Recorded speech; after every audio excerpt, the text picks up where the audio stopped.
मी तन्वी म्हणून जर मला कळतंय की एखादा निगेटिव्ह गेम खेळून, लोकांच्या पाठीत खंजीर खोपसून, नात्यांचा गैरवापर करून, दोस्ती खोटी ठेवून एखादा माणूस जर फिनालेकडे पोहोचतोय. Big boss Marathi season 6. तन्वीने जे डिसिजन घेतलं आहे ते काट्याच्या मेंबर्सला आवडलं नाही. म्हणजे डिसिजन हा तिने घेतलेला की विशालला ती नॉमिनेट नाही करणार.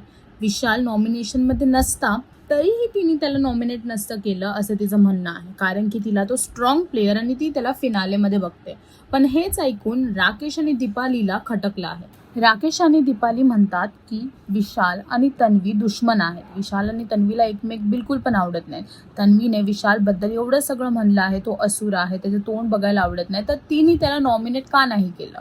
राकेशला असं म्हणायचं आहे की तन्वीने विशालला नॉमिनेट करायला पाहिजे होतं, कारण की विशाल एक वीक कंटेस्टंट आहे. पण तन्वीच्या मतेने तो वीक कंटेस्टंट नाही आहे. आणि इथेच आपल्याला दीपाली सुद्धा राकेशचे कान भरताना दिसते. आता बघायचं आहे की पुढे काय होईल. आणि आता काट्यामध्ये मतभेद होत आहेत, ते असेच सुरू राहणार आहेत की त्यांची सुला होणार आहे, हे पाहण्यासाठी बिग बॉस मराठी पहा आणि अजून अपडेटसाठी टेलीचक्कर रिजनल्सला सबस्क्राईब करा.